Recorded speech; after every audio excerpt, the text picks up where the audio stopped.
Hi, welcome to this part of my review featuring Tian Shang, Lone Wolf Fists. If you haven't seen the other parts of my review, featuring this post-apocalypse super-powered martial arts role-playing game, please check out the playlist in the description below. This time we are going to talk about the 7 great martial clans, and other clans as well. No nation survived the final disaster. The endless exoduses from crumbling or burning cities and out from ruined lands reshuffled all of the peoples in the world. This resulted in many long-held grudges quickly settled in blood, but humanity longs for brotherhood more than it lusts for violence, and so countless new families and cultures took the place of the old. Those martial brotherhoods that survived or evolved in the world's graveyard have become something like governments of the fallen world, if governments were composed of their own weapons of mass destruction. The 7 clans are the Golden Lions, proud warrior nobles, paladins of a hard land. The lions wield the fire of heaven and the strength of earth. Then we have the radioactive scorpions, raucous kung fu punks. Their ancestors were fire-worshipping cultists, bikers, and Rakshasa sorcerer monsters. Next we have the Silver Phoenix, diminutive, blue, and terrifyingly psychic.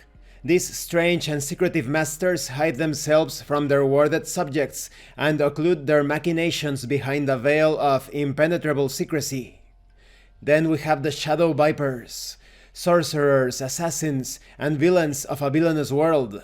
Wielding dark magic and commanding the loyalty of demonic legions, they rule the myriad districts of their devil-haunted megalopolis as dark gods. Then we have the Emerald Kirin, barbarians, druids, and shepherds of the vanishing green world.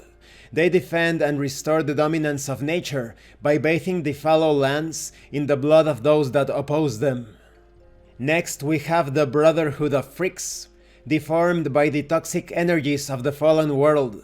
The Brotherhood bands together in the lightless tunnels beneath the surface as a family of warrior outcasts. Finally, we have the 5-star Spirits, an ascetic brotherhood of enlightened assassins. The spirits once lived to uphold balance and dispense justice between heaven and earth.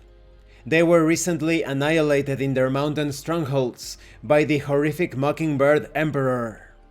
Now concerning Ronin and minor clans, lesser clans dot the inhospitable wastes like flowers blooming in toxic landfill.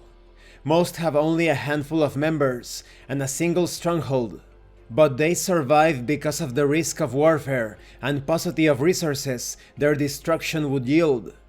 Those with no clan are called Ronin, the wave men, whose fortunes are carried as though on the tides. Some are masterless, having stolen manuals of martial disciplines and learned their secrets. Some have forsaken their tutors, still others have been banished. Some Ronin aspire to join the clans, while others are content with their outsider status. When it comes to the inscrutable Kafu, in previous ages of the world, magic and technology were blended together and produced wonders. At the unfortunate and desperate nadir of that age, a new techno-mystical paradigm was discovered or invented, the alien horrifying Kafu. What is Kafu?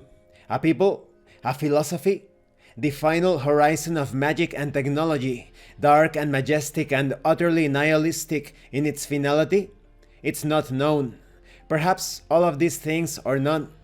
Kafu technology manifests in incomprehensible monoliths, living malevolent concepts, and horrifically brutal martial arts. And this concludes this part of the review. In the next part we are going to talk about the core rules. I think it's great that you have these greater clans and minor clans. They all serve as fuel for your adventures. Some of them could be villainous, some others could be heroic, and some others could be a little bit of everything. And I have just given you a few details of these clans. That's without saying that you can modify them as you please depending on your campaign. What if there are survivors of the 5-star Spirits clan? What if the Golden Lions hide a terrible secret? It's all up to you and the needs of your adventures. Thank you for watching this part of the review, and thank you for your likes and your comments. If you have any questions or comments, please let me know. And thank you so much to those of you that are going the extra mile to support the channel. If anyone else wishes to further support the channel, the information on how to do that will be in the description below. Once again, thank you, and see you later.